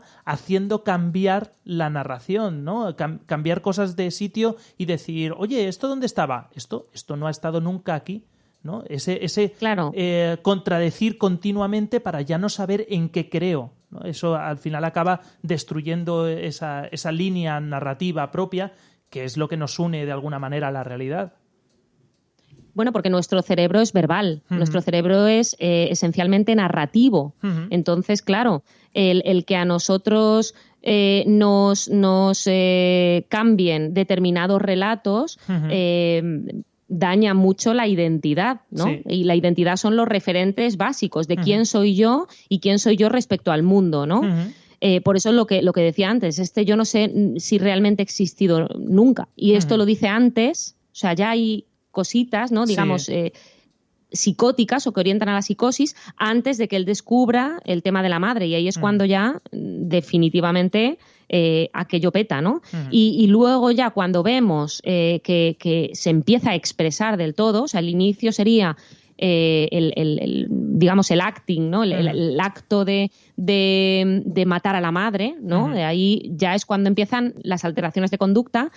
Y la expresión final, bueno, pues tiene que ver mucho con este tercer elemento que decía yo antes, que es el medio social, ¿no?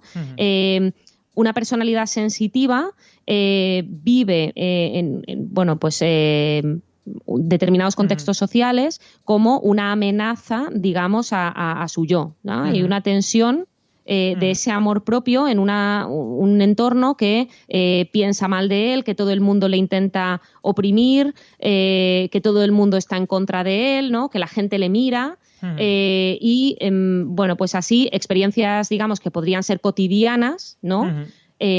Como desengaños, pues un desengaño amoroso, ¿no? En este caso, bueno, por ejemplo, el tema de la vecina, ¿no? Ahí empezamos a ver que él idealiza un contacto con la vecina en un ascensor y se monta una historia. ¿no? Tremenda. No sé hasta qué tremenda punto. Que luego no sé hasta qué punto hay un componente incluso alucinatorio, ¿no? Porque... Sí, eso es lo que intentan sugerir, yo creo, ¿no? Pero y eso es a lo que me refería yo. Se da cuenta que en un momento dado ha sido una alucinación y no sé hasta qué punto, porque nosotros al final los psicólogos, sobre todo los psicólogos de consulta normal, no tenemos mucho contacto con personas que padecen o que presentan una psicosis. No sé hasta qué punto una persona sola puede darse cuenta de que lo que ha vivido, sobre todo una persona con un delirio y con una psicosis en curso libre, es capaz de darse cuenta de que lo que ha vivido es una alucinación, que no es real. Yo creo que es más un delirio muy real que una alucinación en sí misma. Además, es que,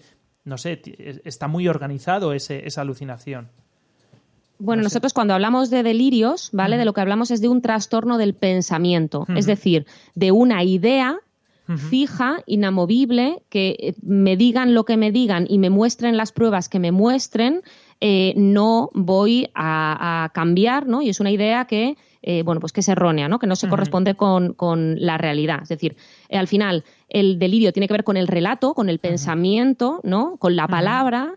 y la alucinación tiene que ver con la percepción. Claro. O sea, una alucinación es una percepción sin objeto. Es que yo veo ahí una maceta cuando no hay una maceta delante. Yo oigo un ruido o una voz cuando no ha habido unas ondas sonoras, digamos, que hayan entrado por mi oído, ¿no? Sino que es mi corteza auditiva funcionando sola. Entonces, por definición, una alucinación no hay conciencia de que esto no es real. Claro. Es decir, una alucinación se vive como una percepción real. Hay otro tipo de alteraciones de la percepción en las que sí que puede haber una crítica, en las que yo sí que puedo decir, ostras, esto hay algo que he visto pero que no es real, ¿no? Eso, por ejemplo, se llama alucinosis, las famosas pareidolias, que los que veáis mucho Cuarto Milenio sabéis muy bien lo que es una pareidolia. La cara de Belmez. La cara de eso no lo digas Por que... ejemplo. Que como Iker nos esté escuchando, tú esto no lo sabes, pero aspiramos a que Iker nos contrate como los profesionales de referencia Cuarto Milenio. Iker, Carmen, os quiero. Como consultores Un externos. besito. Os vemos, de verdad. Y las caras de Belmez son muy de verdad, muy de Preciosa, verdad. preciosa. Guiño, Me guiño, gusta pero mucho. preciosa, mucho. muy Me bonitas, gusta muy mucho. bonitas. Pues eso, las pareidolias, otro tipo de cosas que sí que pueden ser o bien percepciones distorsionadas, pero con objeto real, es decir, aquí hay una mancha en la pared y yo veo una cara, ¿vale? Sí, Por ejemplo. O ver dragones en las nubes, cosas así. O veo, exacto. El ejemplo típico es ese, ¿no? José. Precisamente. Tu hijo lo hace. Mira, mamá, un dragón en la nube esa. Y tú también a veces. Sí, también. Es cierto, es cierto. Pero es bonito, hombre. Es muy bonito. Esto tiene que ver, además, con que el cerebro tiende a buscar cosas vivas y especialmente cosas vivas con caras. Sí. Tiene que buscar significados y como dices tú, hay una zona del cerebro bastante amplia en comparación con otras cosas dedicada a reconocer caras. Entonces vemos caras por todos lados. Vemos ahí 2 puntitos y una línea, eso es una cara. Y vemos caras por todos lados. Por ejemplo, las paredes. En las En paredes. Belmez. Sin nombrar exactamente a qué fenómeno paranormal Bueno, me refiero. después de cargarnos por completo Nuestro nuestras futuro. posibilidades de hacer carrera en Mediaset, No, oye, que nos interesa mucho, Mucho. Cuarto Milenio, pero desde el punto de vista también de la neurociencia. Sí. Hay mucha gente que no está al volante ahí, y eso Madre es muy mía. interesante también. ¿Quién ha invitado a este es señor? cierto, es cierto. Elena, guárdalo. Voy, espera, lo Que- guardo. que vamos a ver lo doblo que- y lo guardo. que vamos a ver, que coincidimos con tu opinión. Pero decirla en voz alta igual no cierra puertas. Pero es mi opinión personal, ¿vale? Oye. No os meto en esto. Ya tienen un neurólogo en Cuarto Milenio, ¿vale? O sea, no necesitan más, pero psicólogos y psiquiatras nunca vienen mal. Eso es así. Tire. Bueno, pues lo que veníamos hablando antes, ¿no? El tema del delirio, ¿no? De que en este caso Arthur acaba haciendo, digamos, una convicción absoluta de que todo alrededor es humillante, ¿no? Incluso en situaciones en las que no hay ese rechazo o en personas en las que no hay ese rechazo. Además, hay que decir que no deliramos con lo que queremos, digamos, sino con lo que nuestro cerebro tiene. Entonces, todo delirio tiene una base real. A lo mejor, en un momento dado, una persona tiene un temor a que su pareja le sea infiel, ¿no?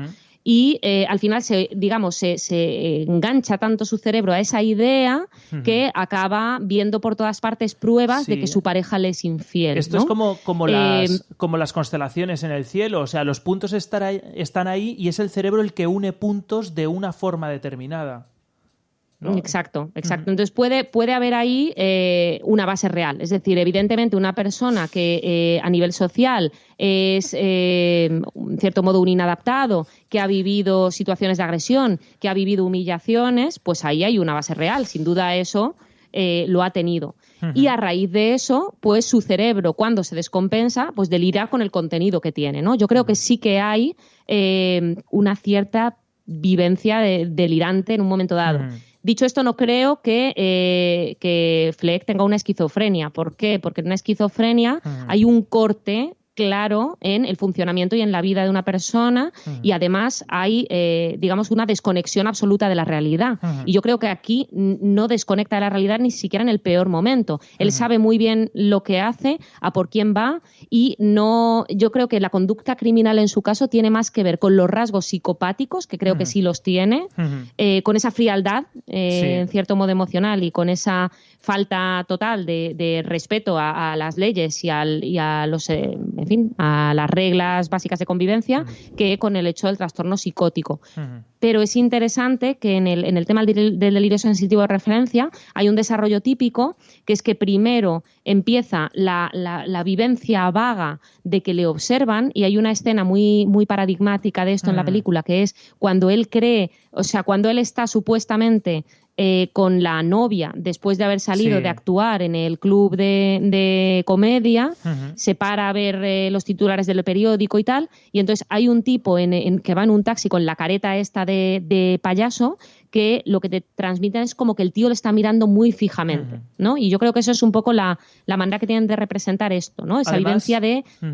Sí. No, además el punto este de que él se queja a la trabajadora social o terapeuta, no sé lo que era, de que él siempre había pensado, o él en ocasiones había pensado que no existía, y de repente él empieza a ver pruebas de que él existe, que salen los periódicos los asesinatos, que de repente él, que era un payaso que asesinó a esos tipos, de repente hay gente que empieza a copiarme parte del estilo, y entonces él empieza a darse cuenta de que sí que existe. Y entonces es cuando yo creo que esa parte de psicópata empieza a ganar alas y empieza a tener motivos para seguir haciendo eso, ¿no? Como que ahora no solamente existo, sino que además empiezo a tener razón. Es que tú imagínate, por ejemplo, hablando de Mindhunter, de los psicópatas, que de repente te salga, yo qué sé, BTK o Brudos, y que haya gente que le diga desde fuera, no, es que tú tienes derecho a hacer esto, hazlo de forma impune, claro que sí, adelante.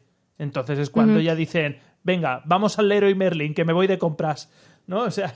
Bueno, pero BTK o Brudos lo hubieran hecho igual. Sí, es decir, pero de hecho, la diferencia Uh-huh. es que aquí para BTK y Brudos, por ejemplo, hay una conciencia de las consecuencias que puede tener para ellos Uh-huh. el cometer esos actos. Claro. En cambio, aquí no. En Uh-huh. cambio, aquí este tío mata al Buenafuente de Niro Sí. delante de toda Claro, pero millones es de que personas él que están viendo piensa- en directo. Pero es que él se ve reforzado porque en un momento dado no solamente él cree que puede hacerlo, que esto es lo que hacen los psicópatas clásicos de Mindhunter, sino que además no solamente puede hacerlo, sino que lo está haciendo bien. O sea, está haciendo un servicio a la sociedad, ¿no?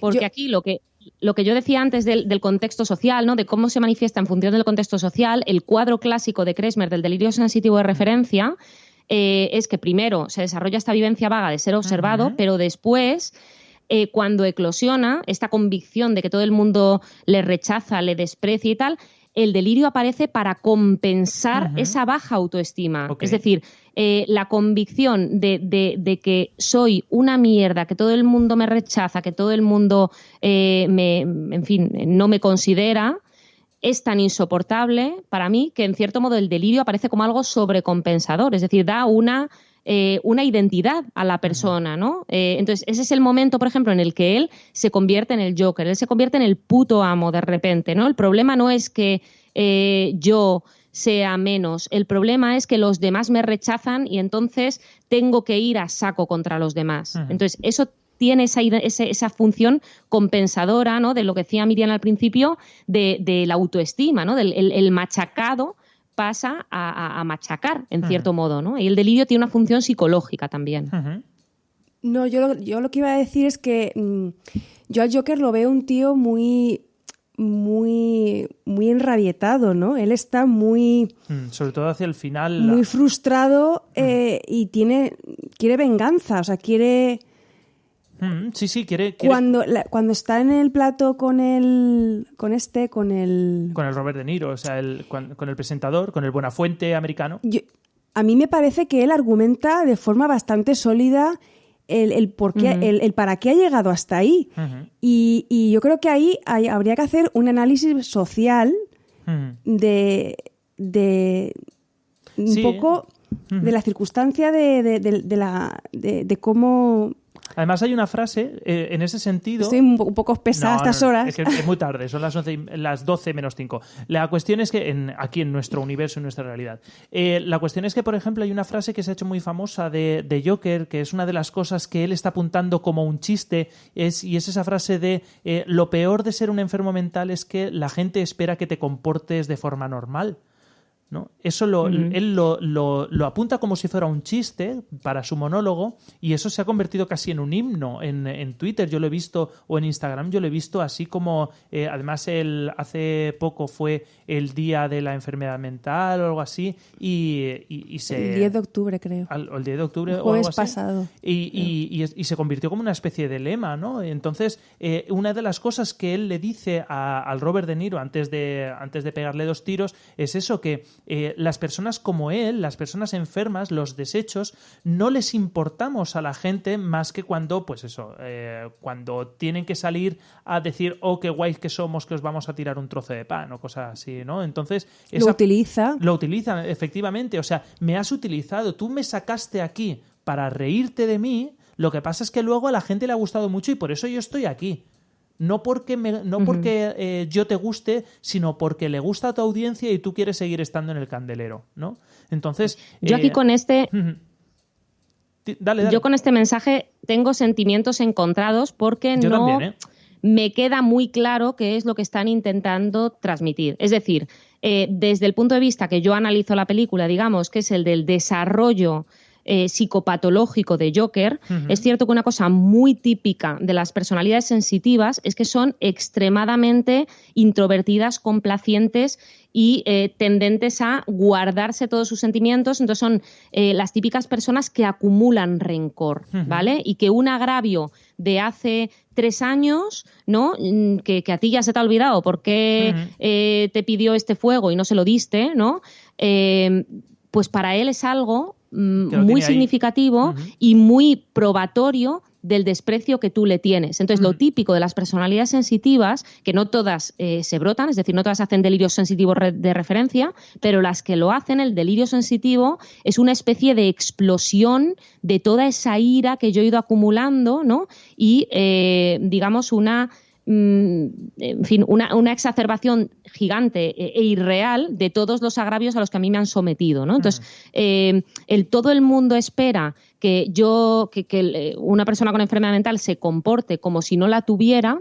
En boca o en identidad de otro tipo de personaje, yo lo hubiera visto como un alegato contra el estigma y que tiene un fondo de realidad, ¿vale? Es decir, yo estoy de acuerdo con eso, ¿no? Yo estoy de acuerdo con que somos muy intolerantes con todo lo que se salga de la norma social, de la norma de conducta, ¿vale? Dicho esto, yo creo que eso no está aislado, y si eso está dentro, como está, del personaje de Joker, yo le doy otro significado. Es decir, ahí él a lo mejor ya estaba atribuyendo ideas a otros o sentimientos a otros que eran suyos propios. Es decir, en el fondo él estaba criticándose por el cómo yo no encajo, el cómo yo no me comporto, ¿no? No sé si me estoy explicando. O sea, una cosa es la frase aislada y otra cosa es en el desarrollo que vemos del personaje. En ese sentido, sí. Yo creo que la gente lo ha tomado como un lema y yo creo que no se pretendía que fuera un lema. Si es que es una frase que está escrita en el libro y no le vuelve a dar... no se convierte en un lema de la película que se vaya repitiendo. Es simplemente un chiste que lo deja ahí apuntado y luego a la gente le ha gustado y lo ha cogido, ¿no? Yo creo que... Claro, pero para mí tiene más peso... Dime. No, decía que de aquí lo importante del contexto, ¿no? Exacto. De unas palabras descontextualizadas pueden significar algo totalmente diferente a lo que a lo mejor significarían en otro contexto. Es cierto que como lema es maravilloso, es decir, es un alegato maravilloso en contra del estigma con el que, por desgracia, todos los que trabajamos en salud mental nos encontramos todos los días, ¿no? De cómo a nuestros pacientes ciertamente se les discrimina. O sea, esto es así, ¿no? Pero, por eso digo, descontextualizado, lo que decías tú, a lo mejor algo que no era una cosa, digamos, central, pues se ha convertido en algo central porque ha gustado lo que es la expresión, pero a lo mejor no es el significado que pretendían darle, no lo sé. Por eso digo que tengo un poco una cierta ambivalencia yo con esto. Sí, yo creo que sobre todo hacia el final, y a lo mejor enlazando ya con la última parte de lo de Batman, el Joker, el caos y cómo se gestiona y controla el caos, yo creo que sobre todo Joker, sobre todo hacia el final, que es cuando ya deja de ir sobre la figura de Albert Fleck y ya se convierte en Joker y empiezan todo lo que son los disturbios, habla mucho de esa tendencia al caos, que en un momento dado simplemente necesitas un disparador, una caricatura que recoge todo ese ánimo de descontento y que en un momento dado sirve pues simplemente como ese empujón que necesita la gente para ya descontrolar, ¿no? Entonces yo creo que, sobre todo hacia el final, esa escena de exaltación popular, como si fuera el nuevo Salvador, que nos representa a todos, yo creo que es lo que quiere firmar, ¿no? ¿Sabes que he escuchado un término estos días? No vamos a mencionar nada de acontecimientos de actualidad ni nada de eso, porque no.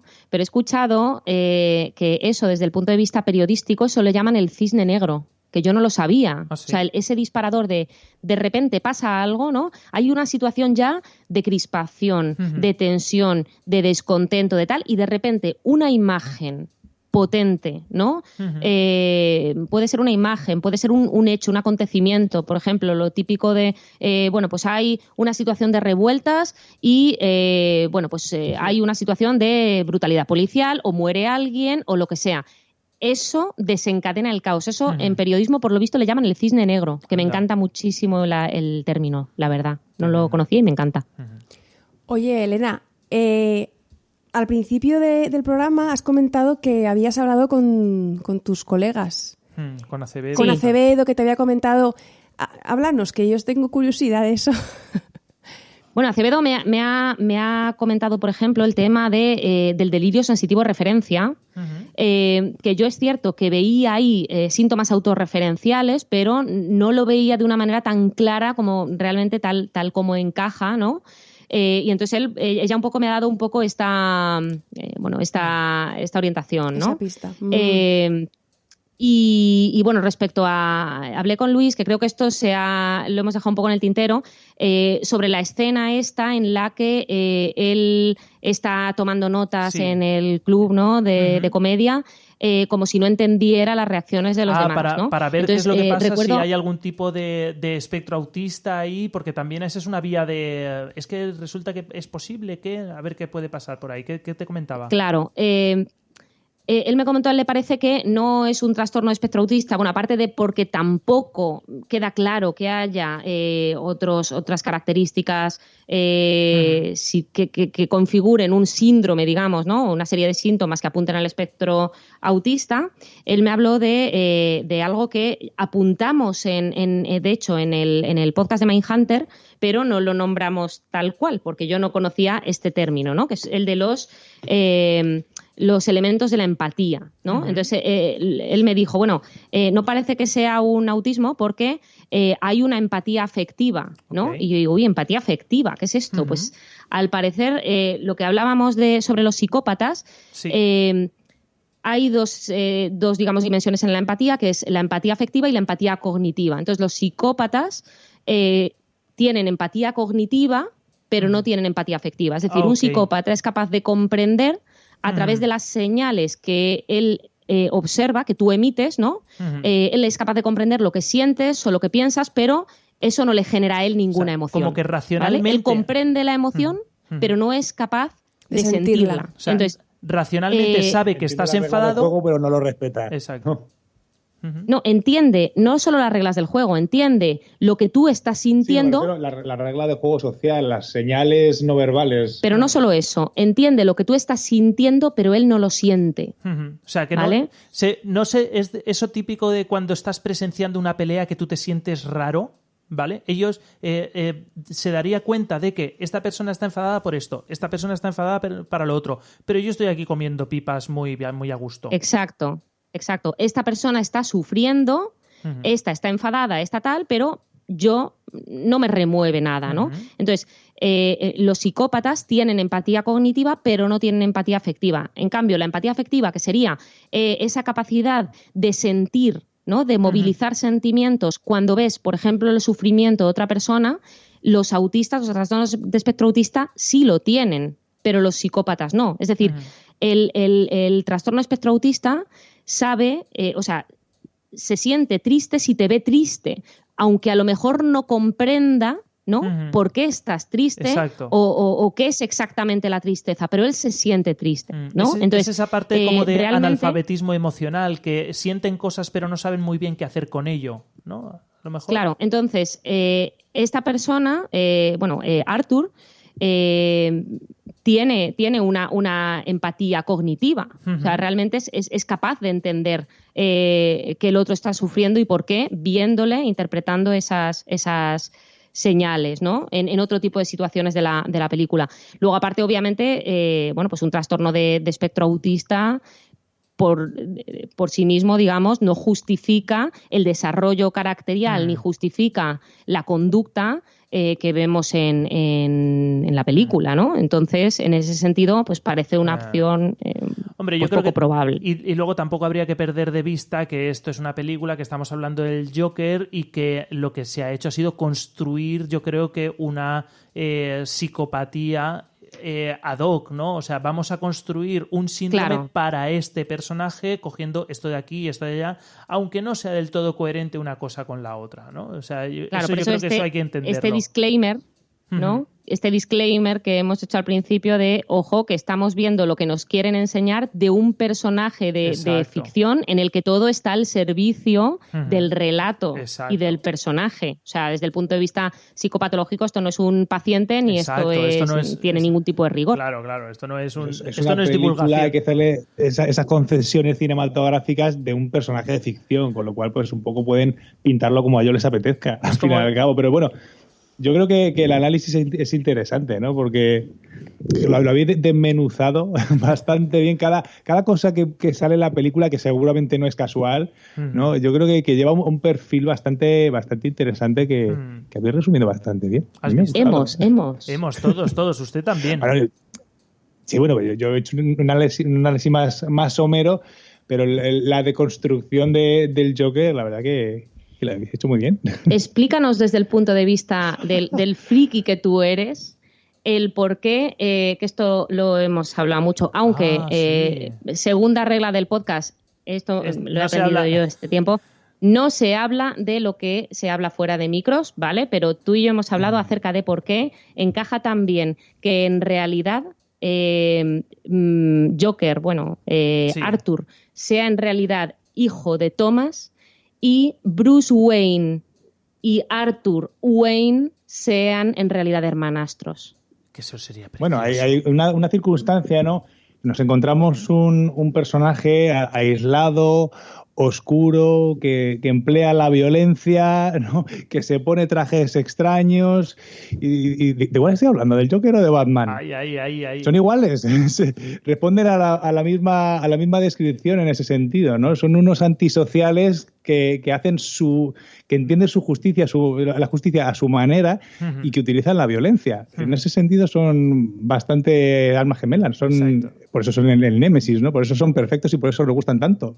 Son dos caras de la misma moneda y además, como muy bien se dice en otra película de referencia para mí, especialmente en los últimos años, que es Batman, la Lego película, donde se disecciona muy bien la relación entre Batman y el Joker, ¿verdad? Sí. ¿No? Hay un momento en el que... Esto parece de coña, pero es real. Parece de coña, pero es real y realmente, si tú ves El Caballero Oscuro, es el mismo tipo de relación que se describe en Batman, la Lego película, de coña, ¿no? Pero si tú estás... Hay un momento que le dice el Joker a Batman, soy tu mayor enemigo, si estás obsesionado conmigo. El otro dice, no estoy obsesionado contigo, ahora peleo con otros, ¿no? Y en cierto modo el Joker se siente dañado porque... Batman no le considere su mayor enemigo porque él también está obsesionado con Batman. Claro. Entonces, aquí esto encajaría muy bien, ¿no? ¿Por qué Joker está obsesionado con Batman? Porque realmente Bruce Wayne está en el lugar en el que él pudo estar. O sea, él pudo haber sido el hijo de Thomas Wayne, ¿no? Uh-huh. ¿Y por qué? A la inversa, Batman está obsesionado con Joker. Bueno, pues porque fue el causante de la muerte de sus padres, ¿no? Además, entonces, es muy curioso, por ejemplo, dándole vueltas a esto, los que somos fans de los cómics, sabemos que en la Batcueva hay una carta de un Joker, ¿vale? Y esa carta del Joker muchas veces la gente se pregunta, nos preguntamos de dónde sale. Y es que resulta que la Batcueva ha sido inexpugnable siempre, nunca nadie ha entrado en la Batcueva que Bruce Wayne no haya querido entrar, excepto una vez. Y fue Joker dejando la carta. Ahí, eso creo que sale en Muerte en la Familia. Y eso apunta a que Joker en realidad sí que sabe quién es Batman, ¿no? Y por eso Batman tiene una carta con un comodín del Joker ahí colgada como diciendo, cuidado, que esto ha ocurrido, ¿no? Entonces, a los que nos gusta montarnos películas alternativas sobre lo que podría ser, pero nadie ha confirmado o ha negado, eso está ahí. Y cuidado, ¿no? Bueno, no sé, efectivamente. Lo dejamos. Ahí lo dejamos. Señores de DC, para si quieren ustedes aclararnos esta duda, aquí se la dejamos, señores de DC. Ojo, cuidado, ¿vale? Hay una cosa de la película que, aprovechando un poco lo que decía Miriam antes sobre la perspectiva social, ¿no? Que aborda esta película, que a lo mejor no se trata tanto en otras, que te venden un poquito que el Joker se alía con otros delincuentes, ¿no? Que se ponen caretas y ya está. Y aquí hacen un abordaje más de la lucha de clases, ¿no? Que a lo mejor no está enfocado de esa manera en otras películas, ¿no? De los de abajo, que son los que están a favor de que ese payaso en el metro haya matado a esos 3 ricos y contra los de arriba. Entonces, yo creo que es una perspectiva interesante, ¿no? Y que eso, digamos, es una proyección de la lucha de Batman y Joker llevado a lo social, ¿no? Del Joker el de abajo, ¿no? Y el otro el niño rico. Sí. No sé, es una reflexión que me acaba de venir ahora mismo, pero me ha parecido interesante ese enfoque de la película, que está como de fondo, pero oye, ahí la perla te la sueltan. A mí esa parte, esa lectura a mí me gusta mucho, personalmente. Muy bien, no sé si queréis decir algo más sobre Joker, sobre la película, sobre algo más. ¿No? ¿Sí? Vamos a dejarlo aquí. Ha quedado un episodio potable, es un episodio, hoy se ha quedado, creo que nos hemos ido más o menos 1 hora y media, bueno, ya veremos con edición y tal, pero nada, vamos ¿Con la musiquita? Con la musiquita, ahora dejamos la musiquita y esas cosas, igual ponemos cositas, ¿vale? Muchas gracias, César, por habernos acompañado esta noche, espero que sea la primera de muchas, ¿vale? Porque pienso encantadísimo. La voz de usted mismo y además, si además es neurólogo, pues mucho mejor aún para un podcast que va sobre series y salud mental, pues más aún, que además va a dar salsita y salseo a neurólogos contra psiquiatras y luego todos ellos contra los psicólogos. Va a ser maravilloso. Contra los psicólogos que me tratan de usted. Exactamente. Yo soy muy de tratar de usted cuando me pongo grave. Nada. Buenas noches, muchas gracias por haber venido y espero que nos volvamos a ver aquí en los micros. Ahora le toca a usted despedirse. Buenas noches. ¿Ves? Muy bien. Ha sonado como Batman, ¿eh? Buenas noches. Buenas noches. Bueno, buenas noches. Buenas noches, Elena. Ya os dejo... Buenas noches. Que apaguéis el Skype y esas cosas y a dormir rápido, que mañana hay que trabajar. No, a cenar. A cenar, que no habéis cenado. Madre mía, esto es tan peor. Ya te lo he dicho que cenases. Ay, señor. Que esto se sabe cuando empieza, pero no cuando acaba. Buenas noches, Nos sacrificamos Miriam. por la causa. Esto por la audiencia. Esto es aclamación popular. Buenas noches, Miriam. Buenas noches. A ver qué comentan los oyentes. Bueno, ¿Qué les parece? Sí. Ponernos mensajitos ricos, que nos está gustando mucho. La parte de... Hoy no hay comentarios porque fue antes de ayer cuando publicamos el anterior y esto ha sido un rollo de aquí te pillo, aquí te mato, ¿vale? Pero ahí estamos abiertos a nuevos comentarios, dispuestos a leerlos y a responder. Para los demás, muchas gracias por estar aquí. Yo he sido José Vivaeza durante toda la noche, posiblemente mañana también lo sea, y recibir un saludo. Os esperamos, en el próximo episodio. ¡Hasta luego!